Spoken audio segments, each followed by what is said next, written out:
C'est Honorine qui va présenter cette table ronde et donc nos participants à la table ronde, Bertrand Dury de la Chambre d'agriculture Saône-et-Loire, François Michaud de la Fédération des conservateurs d'espaces naturels et Thierry Mouget de la Fédération des parcs naturels régionaux de France.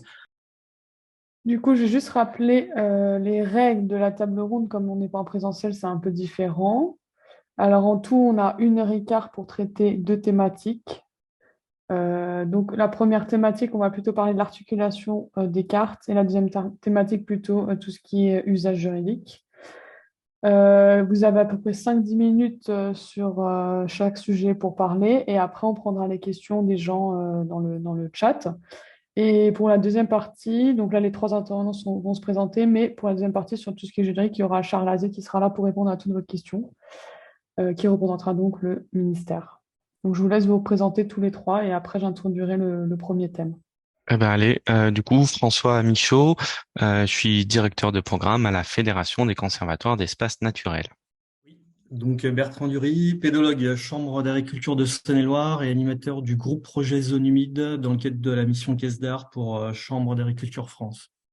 Et Thierry Mouget, donc je travaille sur les questions de biodiversité et de gestion de l'espace à la Fédération des parcs naturels régionaux de France. OK. Donc, le premier thème, ce sera l'articulation des cartes. Donc, tout au long de la journée, on a vu la méthodologie du projet, on a vu les ateliers, les résultats que tout le monde a présentés, différentes interrogations aussi. Et donc, plusieurs questions. Comment, selon vous, les cartes produites sur les zones humides et les milieux humides dans le cadre de ce projet peuvent s'articuler et s'imbriquer avec les cartes déjà existantes? Et deuxième question, un peu, c'est assez large, hein. Est-ce que l'on dirige les utilisateurs vers des cartes spécifiques selon les usages dont on a besoin, ou est-ce qu'il serait préférable de fusionner toutes les cartes pour en faire plus qu'une seule, même si elles ne reposent pas sur les mêmes méthodes? Donc, je ne sais pas qui veut commencer. Allez, on va faire au hasard Bertrand. Oui. Après moi du coup ce que je tenais surtout à dire, alors aujourd'hui pour le monde agricole, ça a déjà été dit tout à l'heure, c'est pas forcément simple, hein. Il y a différentes cartes qui circulent. On parle de milieux humides, de zones humides, il y a des cartes de zones potentiellement humides, des cartes d'habitat. Sincèrement, pour faire des formations auprès des exploitants, quand on leur donne l'information sur ce qu'on appelle une zone humide, voilà, qu'on essaie de les sensibiliser à leur fonction.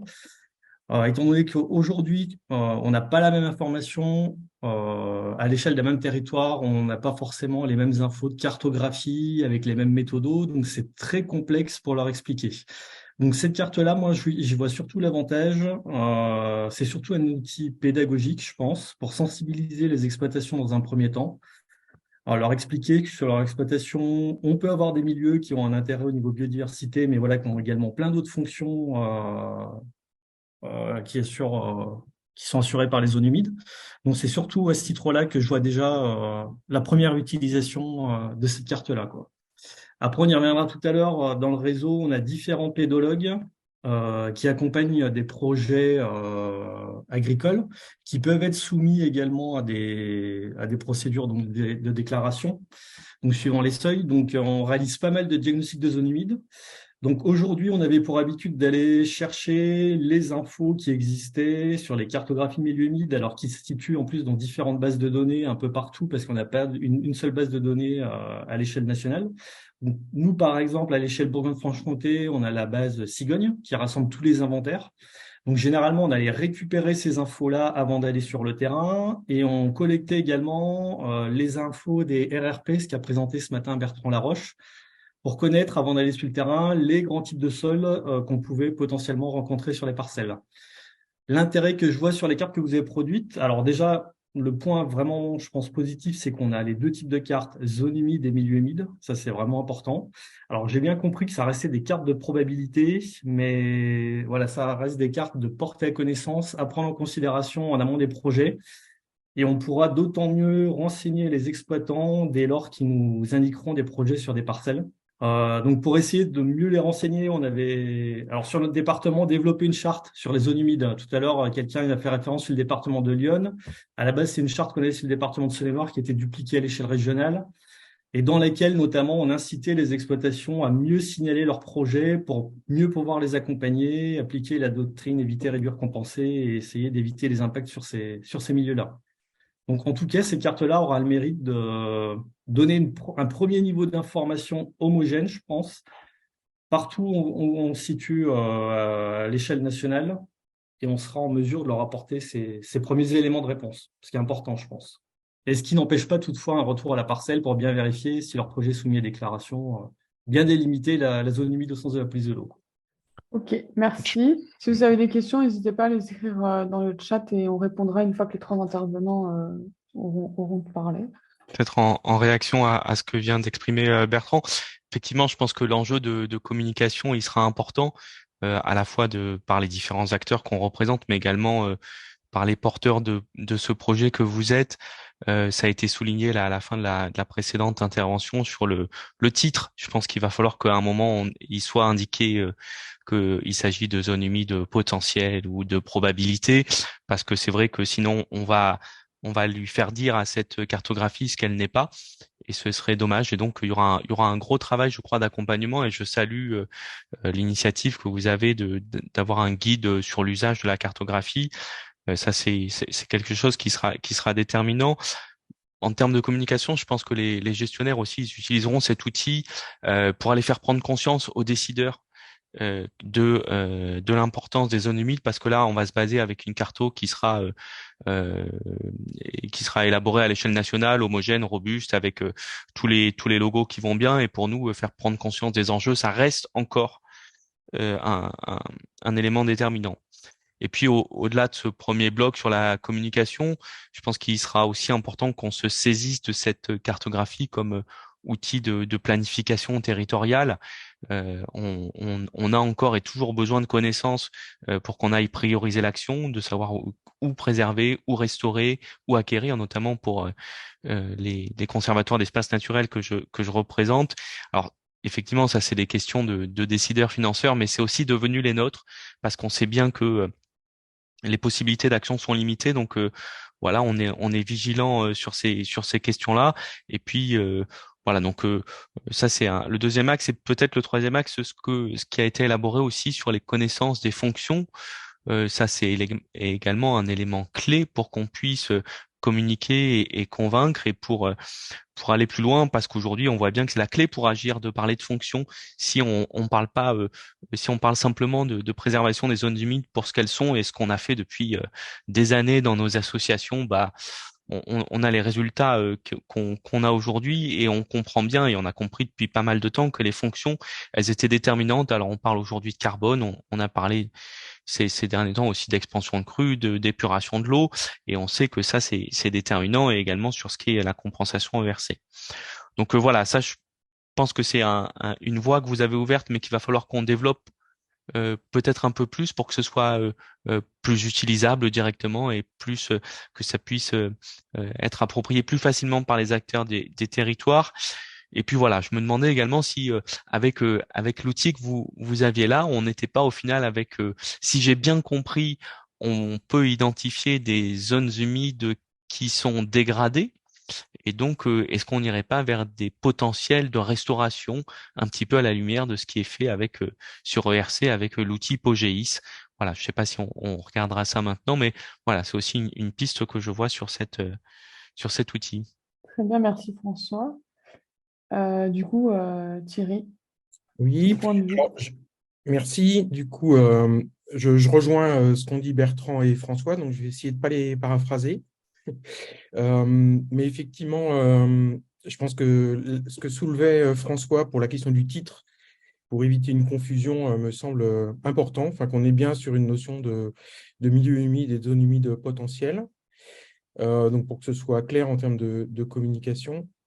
Je pense, alors à la question, est-ce qu'il faut fusionner, enfin déjà intégrer les cartes existantes, ben, oui, enfin, ça me semble important qu'effectivement, les cartes qui existent déjà, qui sont utilisées par les acteurs locaux, parce que l'idée, c'est d'être pragmatique, donc c'est de se mettre à la place d'un agriculteur, d'un animateur de territoire, et donc de se dire, voilà, il a plusieurs outils à disposition. Concrètement, il faut que les acteurs puissent comprendre ce qui les distingue. Et puis, peut-être effectivement arriver à des cartes qui soient fusionnées, sachant que de toute façon, on aura au moins, il me semble, toujours deux types de cartes qui sont une carte milieu humide et une carte zone humide. Tout simplement parce qu'il y en a une qui fait référence à effectivement des aspects réglementaires et l'autre pas. Donc ça, déjà, je dirais, au minimum, on en aura deux. Mais peut-être qu'il faut effectivement tendre au maximum vers deux. Ou alors intégrer les données du travail qui a été réalisé dans les cartes, par exemple, réalisées dans les sages. Enfin, on peut le voir dans les deux sens, quoi. J'en profite aussi déjà pour saluer tout le travail qui a été réalisé. C'est un peu en filigrane, mais autant vous le dire directement, parce qu'on se rend bien compte du travail que ça peut nécessiter, de l'ampleur des questions que ça soulève, etc. Alors, sur les aspects de communication qu'a soulevé François, c'est aussi un point important, c'est-à-dire est-ce que l'idée c'est d'avoir une communication au sens diffusion? Est-ce que c'est l'idée d'avoir une communication proactive? Et si c'est une communication proactive, à qui? Enfin, à qui et par qui? C'est-à-dire qui fait cette communication et à qui on s'adresse? Et dans le à qui, il y a le comment derrière, c'est-à-dire est-ce que c'est par type d'acteur, est-ce que c'est par territoire que se fait cette communication? Enfin, il y a des questions en tout cas à se poser sur comment cette communication proactive, donc de présentation des résultats, pourrait se faire. Voilà, pour le reste, après, je pense qu'on y reviendra sur la suite. Ok, alors je vais donner la parole. Franck Grossior, il avait une réflexion pour Bertrand Dury. Oui, bonjour à tous. Je vais redire ce que j'ai écrit, hein. C'était simplement pour préciser à Bertrand Dury qui a cité la plateforme de jeu service Cigogne, hein, qui actuellement diffuse les informations d'inventaire de milieux naturels, dont les milieux humides, hein, qui sont produits par le pôle milieu humide en Bourgogne-Franche-Comté, qu'on a vocation à diffuser également, hein, les données qui nous ont été présentées aujourd'hui, hein. L'idée, c'est que les acteurs du territoire en région aient bien accès à l'ensemble des informations pouvant les aider dans leurs actions quotidiennes. Voilà, c'était tout. Bien, merci. Il y avait François Chambaud aussi qui avait une remarque. Je vais lui laisser la parole. Oui, merci. Par rapport aux questions qui sont posées sur l'intitulé de ces cartes, je voulais faire la remarque que comme ce sont des cartes qui sont instrumentées à partir de caractères physiques du territoire, elles ont un côté structurel, elles constituent des référentiels. À ce titre-là, ce ne sont pas forcément des cartes avec un statut de protection, un statut juridique quel qu'il soit. Elles sont pour ce qu'elles traduisent en termes de fonctionnement dans le territoire. Ce qui me paraît important, c'est que mettant en évidence cette structure physique des territoires et qui sont favorables finalement à la rétention de l'eau dans les territoires et dans les zones humides, les milieux humides, elles vont avoir effectivement des applications concernant la gestion, la restauration, la préservation et puis la connaissance. Donc elles mettent également en évidence ce qui a été et ce qui n'est plus, puisqu'avec des indicateurs tels que ceux de Roméo, ces indicateurs de pression, c'est la première fois qu'on peut mettre en évidence ce qui a totalement été consommé par l'urbanisation et l'imperméabilisation, alors que jusqu'à présent, on était plutôt sur du dire d'experts. Et ce qui me semble essentiel aussi, ce qu'apportent ces cartes, c'est qu'elles permettent de différencier ce qui est structurel, ce qui s'impose à nous dans les territoires, pour lesquels finalement on est obligé de composer avec, de ce qui est conjoncturel, et permet effectivement une véritable instrumentation de la dynamique des territoires, ces questions des zones humides et des milieux humides. Merci. Ok, j'en ai juste dans le chat. Frédéric Moineau, pour la communication proactive, une formation vers les commissions locales de l'eau, clé des sages, serait à mon sens une cible privilégiée, voire prioritaire. Est-ce que l'un de vous veut réagir par rapport à ça? Je partage complètement. Enfin, je pense qu'il y a plusieurs cibles, mais clairement, les commissions locales de l'eau sont des cibles privilégiées. Après, on y reviendra parce que c'est évidemment lié à l'usage qu'on veut faire de cette carte. Donc, du coup, forcément, la communication, elle est liée à ce qu'on veut en faire derrière. Mais en tout cas, si on prend une approche notamment territoriale, je parlais d'une réflexion qui pourrait être par type d'acteur ou par territoire. Je pense que par territoire, c'est plus pertinent. Et du coup, derrière territoire, les territoires des sages me semblent une bonne échelle. pas une échelle unique, mais en tout cas une bonne échelle. Je vois que Xavier Gates a la main levée. Oui, merci Honorine. Allez-y. J'ai trois réflexions par rapport à ce qui se dit. Bon, déjà, je rejoins Thierry hein, sur la qualité du travail et la puissance de ces doubles cartographies. Bon, trois réflexions. La première, vous savez on vous l'a présenté tout à l'heure, dans le dictionnaire Sandre, il y a bien cette distinction entre des zones potentielles et des zones humides. Donc des zones de pré-inventaire et des zones d'inventaire. Donc ça, c'est quelque chose qui est déjà dans un référentiel national connu et qui est expliqué et dont finalement la portée est aussi regardée. Et on voit bien que les deux se complètent.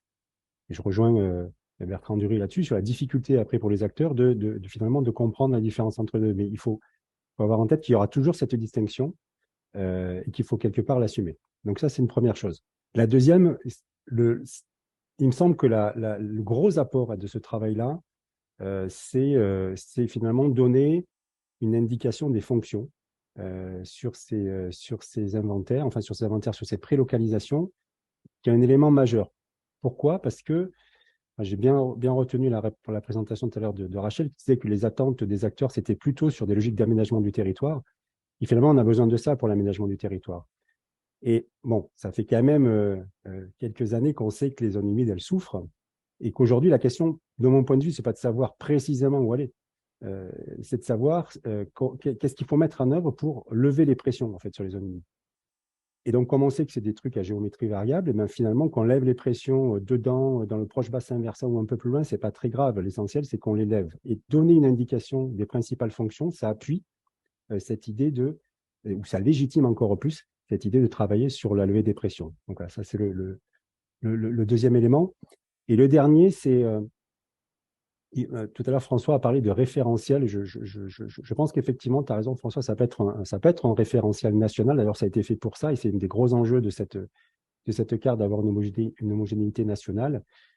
Et peut-être pour faire le lien avec les documents de planification et de gestion, on avait, tu te souviens, François, à l'époque, évoqué l'idée de raccrocher finalement à la définition des masses d'eau, la composante zone humide de ces masses d'eau. Et on s'était heurté à plein de problèmes, dont la question de l'homogénéité à l'échelle nationale. Peut-être qu'il faudrait remettre ce sujet-là sur le tapis, parce que c'est important pour un gestionnaire, quand il qualifie la qualité d'une masse d'eau, qu'on puisse mettre en chiffre annexe, pas en dur dans la note, peut-être la qualité, mais surtout l'évolution, parce que c'est ça qui est intéressant, c'est les indicateurs de suivi. On pourrait les utiliser peut-être pour mettre cette note annexe aux masses d'eau. Ok, merci beaucoup. Il y a Charles Azé qui aimerait aussi prendre la parole. Allez-y. Oui, bonjour Honorine, merci. Bonjour à tous. Charles Azé, donc de la direction de l'eau et de la biodiversité au ministère. Je voulais dire quelques mots pour réagir sur cette table ronde et plus généralement sur ce séminaire qui atterrit finalement à la fin sur les usages, et c'est bien naturel. Pour rappeler, déjà pour remercier à mon tour tous les organisateurs, tous ceux qui ont travaillé à l'élaboration depuis plusieurs semaines ou mois de ce colloque, et bien entendu à son matériau là depuis des années, et même à tous les participants.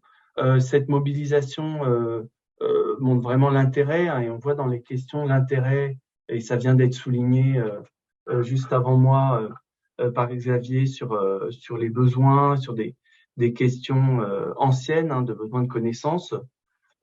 Et forcément, on se pose, et beaucoup d'entre vous se posent la question, se projettent sur les usages.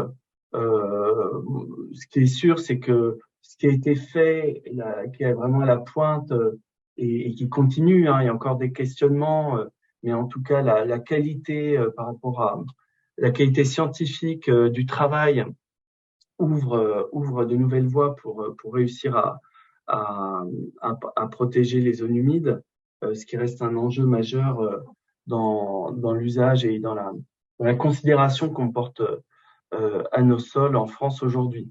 Mais néanmoins, on le voit, et il y a beaucoup d'usages de ces zones, il y a aussi beaucoup de données.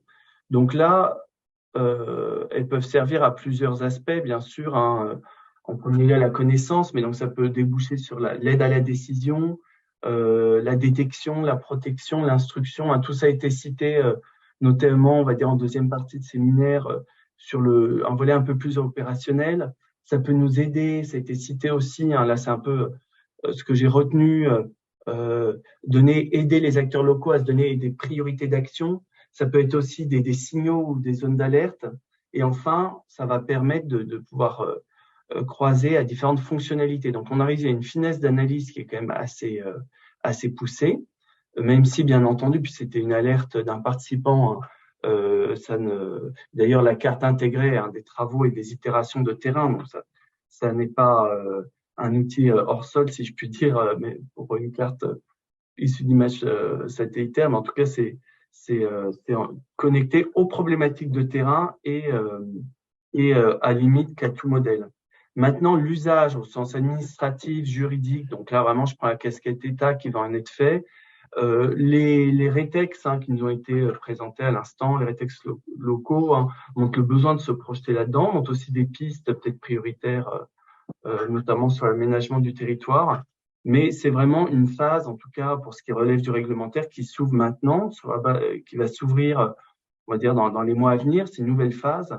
Et la carte en tant que telle ne préfigure pas d'un matériau juridique ou réglementaire, on va dire, clé en main.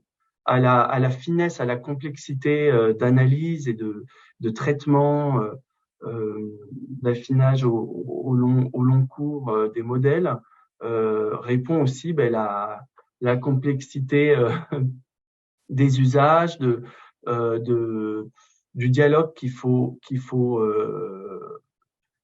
faire naître autour de cette carte pour voir les usages, notamment réglementaires, qui pourraient en émerger. Donc ça, c'est un autre travail qu'on parle de réglementaire qui incombe à l'État et qui va s'ouvrir et qui fera l'objet donc de la suite des travaux, en tout cas en tant que service de l'État.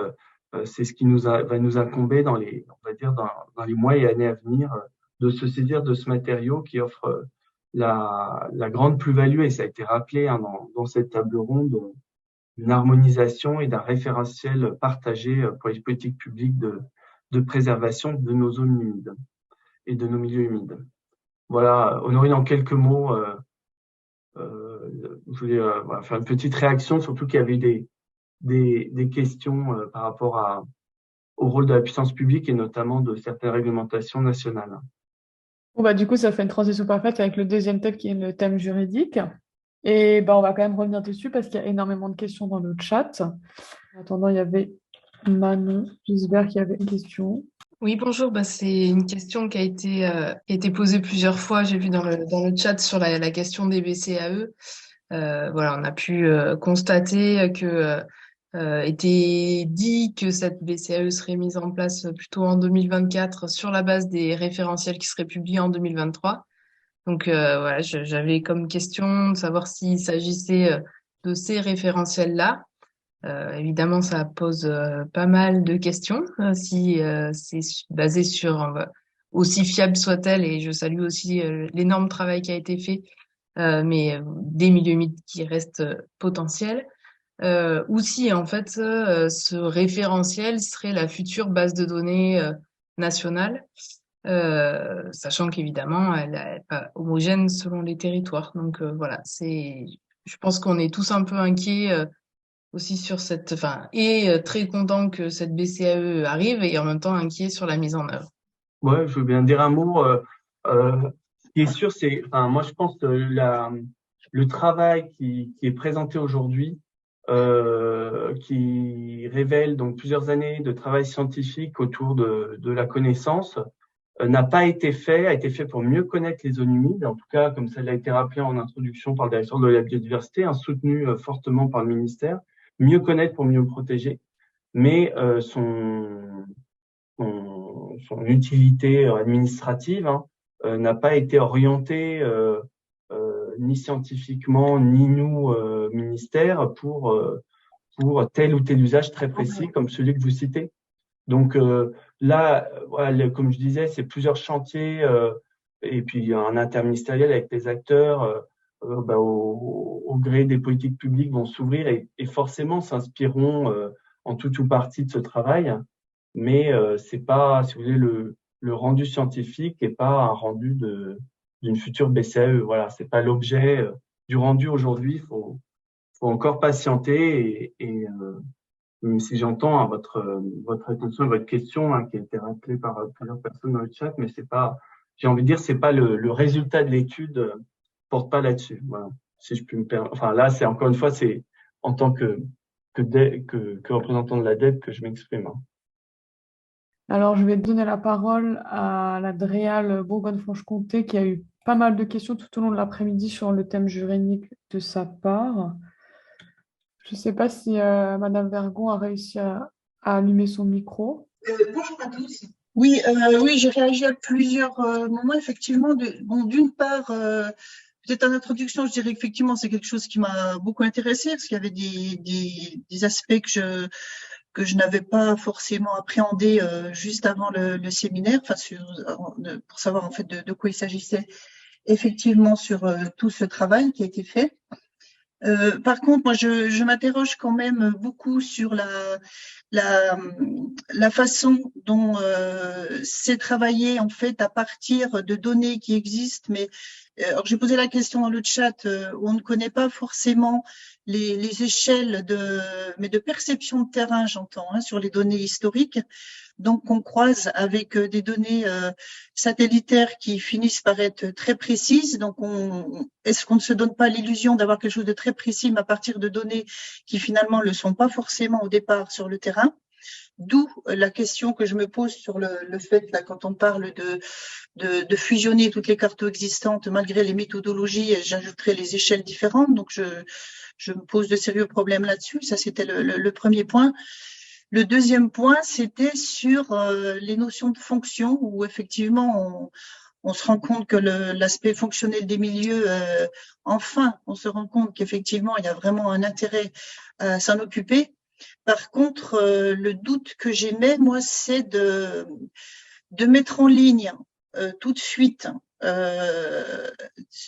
sur comment donc via Cigogne pour la Bourgogne-Franche-Comté, mais autrement, sachant que quand même tout au long de la journée, il a bien été précisé, notamment par les chercheurs qui ont expliqué la façon dont avaient été construites les cartographies sur les fonctions des milieux, qu'on n'en était qu'au stade de la recherche, qu'il fallait être très vigilant. Et du coup, on met ça en ligne, enfin, on risque de mettre ça en ligne rapidement, et puis en même temps, on craint une grande complexité vis-à-vis notamment des agriculteurs, bon, mais aussi d'autres personnes, parce qu'il n'y a pas que non plus qui travaillent sur le terrain, mais eux, effectivement, en sont en grande partie touchés par ce fait-là. Et à mon avis, sont aussi très attentifs aux moindres écueils, en fait, qui pourraient générer finalement le fait qu'ils ont bien raison de s'y opposer parce que c'est pas clair, en fait. Donc, moi, je pense que il me semble que par moment, on se tire un peu une balle dans le pied là-dessus, en essayant de penser qu'on va apporter toutes les informations. Il faut savoir que toute la réflexion qui a été faite aujourd'hui, elle se fait effectivement entre des gens qui sont déjà au courant de pas mal de choses. On voit effectivement l'intérêt. Maintenant, je ne suis pas sûre que ce soit le cas des personnes qui n'ont pas eu cette réflexion depuis le début. Enfin, j'avais pour preuve qu'il y a déjà depuis 10-15 ans qu'il y a des travaux là-dessus avec des personnes sur le terrain. Il faut du temps avant que les gens se l'approprient, cette chose-là. Et avec des personnes en face d'eux, avec des tables rondes, avec des choses, voilà. Et une mise en ligne comme ça de cartes de fonction de milieu, franchement, à part le fait de ce qui vient d'être dit maintenant, qu'on peut s'en servir effectivement. Là, pour le coup, moi, je vois bien comment s'en servir de manière très intéressante pour tout ce qui est de la prospective, tout ce qui est d'un support d'animation, pourquoi pas, mais pas... Enfin, moi, j'imagine la personne qui voit tout d'un coup une carte s'ouvrir où elle voit les 3/4 de son territoire en zone humide, qui va rien comprendre du tout, et après on va lui dire non, mais finalement c'est pas tout à fait ça, c'est quand même autre chose. Là, on y met vraiment du doute partout. Alors ça, c'était le deuxième point. Et le troisième point, enfin, c'est qui rejoint le deuxième, on se rend compte que ce doute et cette vigilance qu'on appelle à avoir par la suite, moi, j'ai eu le sentiment que déjà, dans la façon dont ont été présentés, la façon dont les ateliers ont été menés, et l'enquête a été faite auprès des gens qui ont participé, déjà ce doute, déjà cette vigilance, elle était déjà levée, c'est-à-dire qu'on était déjà prêt à apporter des solutions sur les fonctions. On était déjà prêt à faire des cartes sur les fonctions. Donc, moi, je ne crois pas, même si on peut être vigilant, je ne crois pas au fait que cette carte ne va pas finir par être attendue par des décisionnaires, par des financiers, pour appliquer quelque chose. Il y a déjà une demande là-dessus, c'est pas innocent, et il y a une attente. Alors, j'en veux aussi pour preuve ce qui se passe notamment pour Carab, où il y a beaucoup de similitudes avec ce qui se passe là avec ça, c'est-à-dire c'est quelque chose qui est très intéressant sur le fond, mais surtout des outils qu'il faut utiliser vraiment avec vraiment pertinence et savoir où on va, quoi. Voilà. Mais c'est tout, voilà, c'est une réflexion que je fais. Et là, ça, et puis effectivement la fameuse mise en ligne, sans trop savoir en fait ce qu'on va y mettre simplement pour être mise en ligne, quoi. Moi, c'est ça un petit peu qui me gêne. Très bien. Merci pour cette réflexion et pour votre point de vue. Dans le chat, il y a juste une personne du département de la Dordogne qui dit qu'eux, ils ont mis les cartes en ligne et que chacun se saisit des informations et le guide permet d'utiliser les cartes correctement. Oui, enfin, je pense que la question de fond que tout le monde se pose, c'est est-ce que des cartes potentielles doivent à un moment donné devenir des cartes effectives? Enfin, c'est les termes qui ont été utilisés aujourd'hui. Donc, est-ce que ça reste une carte potentielle, même si elle est affinée de manière importante, ou est-ce qu'on passe à des cartes, entre guillemets, milieu humide et zone humide effectives? Voilà. Ou est-ce que ce travail de milieu humide et zone humide effectif, c'est du ressort local? On a parlé tout à l'heure de l'échelle, par exemple, d'un SAGE. Bon, pour les parcs naturels régionaux, forcément, nous, on a l'échelle aussi dans les chartes de parc, hein, puisqu'il y a un plan de parc qui est annexé à toute charte de parc. Et entre parenthèses, les documents d'urbanisme doivent être compatibles avec les chartes de parc. Donc, ça fait du lien aussi avec derrière les questions d'opposabilité, en tout cas de compatibilité dans les docs d'urbain. Donc voilà, je pense que les acteurs, ils ont besoin d'avoir des cartes de zone humide et de milieu humide effectives. La question, c'est est-ce que cet outil-là, qui est potentiel, il tend vers quelque chose d'effectif ou est-ce qu'il reste à un niveau où c'est un document, une carte de référence et les acteurs locaux doivent après faire leur carte de zone humide et de milieu humide effectif. Oui, c'est la raison. Je ne sais pas si on m'entend encore, mais c'est la raison pour laquelle il faut vraiment garder cette vigilance-là. Et notamment au niveau du ministère, c'est de savoir que c'est un outil qui ne pourra pas être mis en place dans le cadre d'une politique avec une application derrière descendante, on va dire, au niveau réglementaire. Ça ne sera pas possible.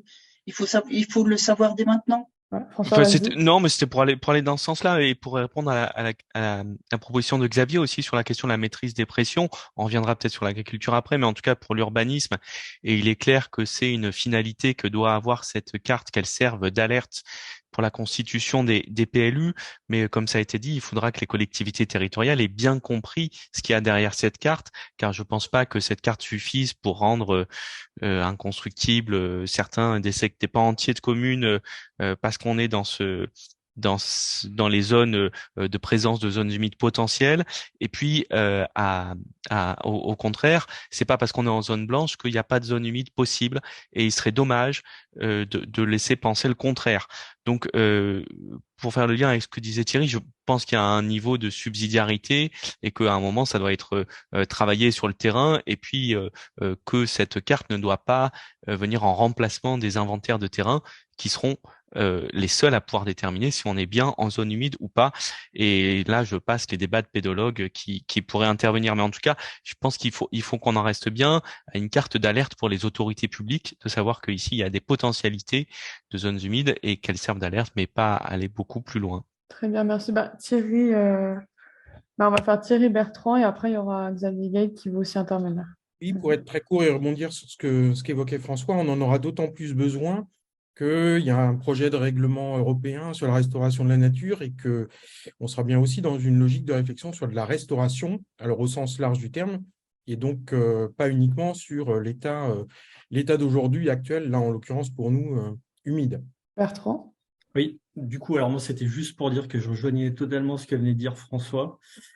Et sur la question des cartes zones humides potentielles ou effectives, alors dans la mesure où je pense on est tous conscients qu'il y a eu pas mal d'aménagements de plusieurs parcelles, pour moi, en tous les cas, on peut rester que sur des zones humides potentielles par rapport à ces cartes-là. Ça serait risqué de traduire ça en des zones humides effectives, en prenant pas en considération ces aspects-là d'aménagement des parcelles qui ont été réalisés parfois de façon même très ancienne. Ouais.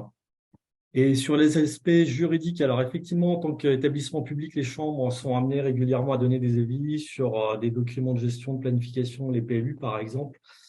Je pense que nos élus seront très vigilants sur comment sont intégrées ces cartes-là dans le cadre des PLU, notamment en termes de classification pour bien veiller à ce que ces zones-là ne soient pas toutes classées en zone N. On reste quand même sur la majeure partie des zones agricoles, donc en tous les cas, ce qui sera défendu par nos élus, je pense, ce sera surtout de les classer en zone A et pas forcément systématiquement en zone N avec des codes de l'urbanisme qui s'appliquent par-dessus. Très bien. Et Xavier, tu voulais intervenir aussi? Oui, c'est juste peut-être pour continuer, peut-être clore ce débat-là. Je crois que aujourd'hui, je rejoins Thierry et François et je reviens sur ce qu'a dit Charles tout à l'heure qui est très important, c'est que on est bien sur une logique de prélocalisation, d'accord, et une logique de potentiel. Donc aujourd'hui, quand on dit ça, ça veut dire que forcément le droit ne s'applique pas là-dessus. Il faut qu'on soit clair, il faut qu'on soit clair. Voilà. Et donc il est là pour porter à connaissance et encore une fois ajouter cette couche fonctionnalité qui nous manquait aujourd'hui. Ça, c'est une première chose. La deuxième, c'est que pourquoi cette carte a été faite aussi, au-delà de tous les intérêts qu'on a vus, c'est qu'aujourd'hui, on n'avait pas de référentiel national homogène sur l'évolution des zones humides. Donc, ça, c'est vraiment, enfin, vous êtes en territoire, ça ne vous intéresse pas beaucoup, mais au niveau national, c'est un élément majeur. C'est-à-dire qu'on n'avait pas le bon thermomètre qui nous permettait de dire combien il y en a, comment elles évoluent. Là, on a au moins un état zéro qui va nous permettre, à l'échelle nationale, d'être un peu moins mauvais que ce qu'on a été jusqu'à maintenant, parce que finalement, on rassemblait un petit peu des choux et des carottes. Donc, rien que ces deux éléments-là, ils sont majeurs. Ensuite, bien évidemment, derrière, sur le terrain, il appartient au niveau territorial de se saisir de ce pré-inventaire et d'en faire un inventaire. En fait, c'est ça, hein, avec toutes les difficultés, je ne reviens pas sur les difficultés des inventaires, hein, il y a querelle de pédologues, de phytosociologues, etc. Mais enfin, clairement, l'arrêté aujourd'hui, il est stabilisé et tout le monde sait, les bons bureaux d'études et les bonnes scènes et les bonnes ONG savent faire des inventaires de zones humides. Donc ça, il n'y a pas de débat, sauf que c'est un peu long et il faut s'y mettre. Donc, ne confondons pas les deux. Hein. Là, l'atout, c'est vraiment de la communication nationale, de l'inventaire potentiel, de la fonction et la possibilité de faire un indicateur, enfin en tout cas un suivi national.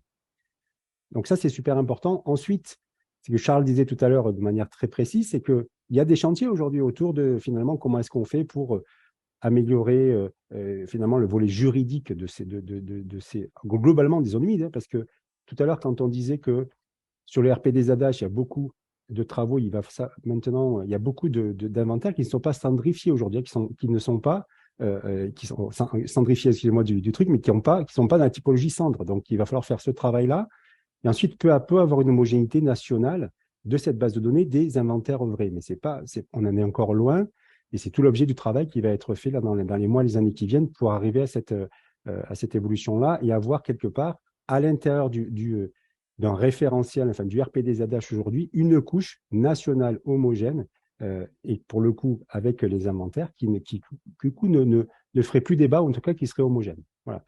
Insister là-dessus parce que je pense qu'on est souvent emballé en fait par les en tout cas la qualité du travail fait qu'on peut l'utiliser pour autre chose, mais en fait aujourd'hui on en est bien là. Mais ces utilisations-là que j'ai évoquées tout à l'heure, à la fois communication fonctionnelle et puis homogénéité nationale, il est majeur hein, aujourd'hui pour nous au niveau national. Et vous, en niveau territorial, gardez-le pour ce que c'est. Mais je pense que ça pourra vous aider quand même. Ok, merci Xavier. Éléonore Duménil, qui a une petite réflexion dans le chat. Elle a écrit « Il existe beaucoup d'autres cartes qui sont issues de modèles probabilistes et pourtant le terme potentiel n'est pas autant mis en avant, comme c'est le cas ici. » Si un de vous quatre a une réflexion supplémentaire à apporter ou quelqu'un dans le chat qui aimerait se manifester.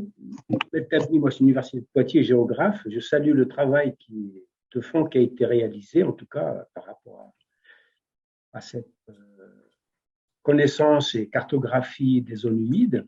L'intérêt effectivement que je trouve, c'est l'analyse des fonctionnalités, des fonctions, sachant que cet aspect est actuellement, monte en puissance dans la mesure où, à la fois dans le cadre de ce qu'on appelle les paiements pour services environnementaux au niveau d'exploitation agricole, ça permet pour les agriculteurs peut-être de faire valoir ces fonctions s'ils maintiennent les zones humides, et pour les collectivités territoriales, dans le cadre des plans air-climat, PCAET, plan climat air énergie territoriaux, par rapport aux aménités, en tout cas, par rapport au changement climatique, c'est-à-dire le maintien de ces zones humides en termes d'atténuation, je dirais, de température, mais les autres fonctionnalités aussi, donc le stockage carbone grâce à la biomasse produite, et à la réduction des effets sur les écoulements, donc le changement climatique. Ce sont des éléments qui peuvent être, maintenant, qui peuvent être assis sur des connaissances, sur des éléments tangibles, et qui permettent de montrer que le maintien, et l'intégration dans les plans climat air énergie territoriaux peuvent être des éléments donc de la résilience territoriale au sens large par rapport au changement climatique. Voilà, c'est simplement par rapport à la question que je poserai, c'est quelles seraient l'articulation avec les plans climat air énergie territoriaux, justement, à partir de ces connaissances-là. Et est-ce que, par rapport aux paiements pour services environnementaux, bien sûr, il y a aussi la question de la séquence ERC, pour les agriculteurs, pour les compensations, donc s'ils maintiennent ces zones humides ou ces milieux humides pour leur fonctionnalité, ils peuvent être intégrés dans les compensations éventuellement. Et je remercie tous les intervenants. Merci. Est-ce que l'un de vous veut répondre? Juste comme ça, oui, moi j'entends. Merci de cette remarque. C'est vrai que la fonctionnalité aujourd'hui des zones humides, elle est majeure. Vous parlez de carbone, c'est clair que les milieux naturels on présente des capacités de stockage et de séquestration du carbone qui sont assez phénoménaux, et une fois qu'on aura évité et réduit tout ce qu'on pourra, en tout cas, ce sera une manière de faire en sorte qu'on puisse atteindre cette fameuse neutralité en 2050 si jamais on y arrive un jour. En tout cas, c'est quelque chose qui est aujourd'hui déterminant, et également un autre point, c'est que ces zones humides qui stockent du carbone, elles le font si elles sont en bon état. Et si elles ne sont plus en bon état, notamment c'est le cas des tourbières, ça se met à relarguer du carbone, et là on perd à double titre. Donc il est clair que cette question de séquestration du carbone, elle est pleine et entière, et c'est ce qui permet aussi d'amener d'autres acteurs vers ces sujets-là que nous, dans nos cercles-là qui sont représentés aujourd'hui, on connaît depuis pas mal de temps. Mais en tout cas, ça les attire vers ces sujets-là. Et sur l'autre fonctionnalité hydrologique qui a été également soulevé là dans les usages dans le cadre des ateliers, il est clair que il est vraisemblable que les zones humides sont un enjeu de sécurité pour demain. C'est-à-dire que sans zones humides, on n'aura pas d'eau en qualité et en quantité, et il est clair que ces fonctions-là, elles sont à prendre en compte maintenant, et donc le fait de s'interroger sur ça et de tenter de les cartographier, évidemment que ça va dans le bon sens. Ok, merci à tous en tout cas pour ce débat et ces explications. On va conclure cette table ronde par une réflexion du chat qui nous permet de continuer vers les perspectives, et du coup par Julien Touroul qui va nous faire la conclusion de cette journée. Et la phrase était du PNR Bren en demandant qu'il a cru comprendre qu'une des phases complémentaires, ça allait être d'améliorer les cartes sur les postes mal détectés entre guillemets, sur les 10 bassins versants, et il demande est-ce que ça sera fait ce travail-là sur d'autres des territoires en France et en Outre-mer. Voilà, donc on peut laisser la parole à Julien pour conclure. Bien, bonsoir, bonjour à tous. Julien Touroul, je suis co-directeur de Patrinat, un service commun de l'OFB et du Muséum, centre d'expertise et de données sur le patrimoine naturel. Donc, aux côtés de tout le consortium, c'est cette équipe qui a coordonné le travail scientifique qui vous a été présenté aujourd'hui. Alors déjà, revenir sur la journée d'aujourd'hui, on a été plus de 325 participants en simultané, constamment plus de 200, on est encore 230 en fin de journée. Ça montre l'intérêt pour ce sujet technique qui a été présenté aujourd'hui. Merci à tous pour votre présence. Merci aux intervenants, dont je pense qu'on peut tous saluer la grande qualité des interventions qui étaient très bien préparées. Alors, quelques considérations générales avant de passer aux perspectives. Peut-être dire déjà, ces cartographies des zones humides, elles arrivent assez tardivement en fait dans le paysage des politiques publiques sur les zones humides. C'est des objets qu'on aurait rêvé d'avoir dans les années 90, au moment où naissaient les SDAGE, les SAGE ou encore la directive 4 sur l'eau. C'est une brique supplémentaire pour combler des lacunes qui restent assez immenses sur la connaissance des écosystèmes.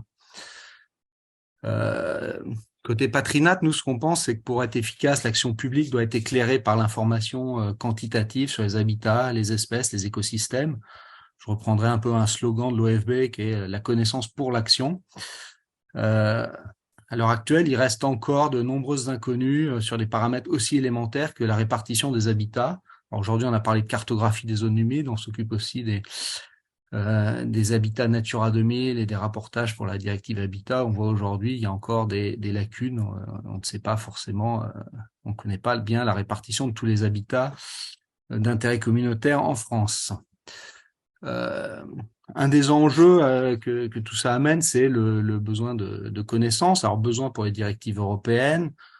Thierry Mouget, je crois, a cité le nouveau règlement sur la restauration des écosystèmes qui va arriver très probablement et qui va être une nouvelle réglementation extrêmement structurante pour la conservation de la nature en Europe et en France. Ou encore la stratégie nationale sur les aires protégées qui nécessite de spatialiser un certain nombre d'enjeux pour voir comment on complète les réseaux d'aires protégées. Tout ça, ça nous amène à dire qu'il y a besoin de continuer à se doter de programmes de surveillance ambitieux qui combinent à la fois des aspects modélisation spatiale, de l'acquisition de données sur le terrain, comme ce qui a été présenté, et que le but, c'est pas seulement de dresser un état des lieux à un instant T, même si c'est fondamental, mais aussi il faut assurer un suivi de l'évolution sur le temps long, en mettant aussi à disposition les données du public. Alors, quelques perspectives, puisqu'il y avait des questions dans le chat, et puis c'est important d'ouvrir par rapport à ce qui a été présenté aujourd'hui, vers quoi on se dirige. Dans la suite des travaux qui sont envisagés toujours avec le ministère de la Transition écologique, il y a un travail sur les Outre-mer, donc les départements et régions d'Outre-mer, Guadeloupe, Guyane, Martinique, Mayotte, Réunion, puisqu'il y a quand même un fort enjeu dans ces territoires en matière de zones humides et en matière de portée à connaissance dans ces territoires, ce qui va aussi avec le fait de définir les critères de définition des zones humides, puisqu'on n'a pas l'équivalent de l'arrêté de 2008 à appliquer dans ces territoires. Donc, c'est un projet connexe qui sera aussi mis en place à partir de cette année. Sur la France métropolitaine, il y a un enjeu de travailler sur les zones humides qui ont été mal ou moins bien, je dirais, modélisées que les autres. Donc, on a parlé des zones de source et de sointement, par exemple. Donc, d'avoir un travail avec plus de données d'entraînement et de raffiner les modèles, c'est un travail qui est envisagé pour la suite.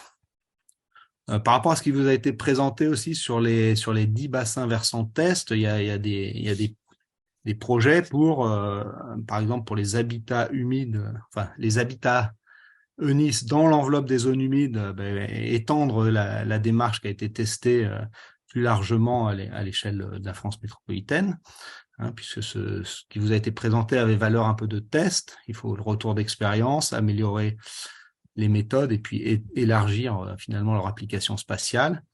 De même pour les fonctions, il y a un volet qui est de produire des cartographies à plus large échelle, mais aussi en se préoccupant des retours des ateliers pour cibler les indicateurs de fonction qui sont les plus attendus ou les plus compréhensibles et appréhendables pour l'appui à la gestion. Voilà, ça, c'est 3 perspectives importantes 2023-2024 dans le cadre de partenariat avec le ministère de la Transition écologique. Toujours en conclusion, je voulais revenir avec le fait qu'on était assez d'accord que la carte, avec ce qu'a dit Charles Azet, sur le fait que la carte n'est pas directement utilisable, par exemple pour les BCAE. C'était pas ça la commande initiale, et qu'il y aura besoin certainement d'un chantier qui est du ressort du ministère de la Transition écologique pour voir quel est le support cartographique adéquat pour cette question particulière de politique publique.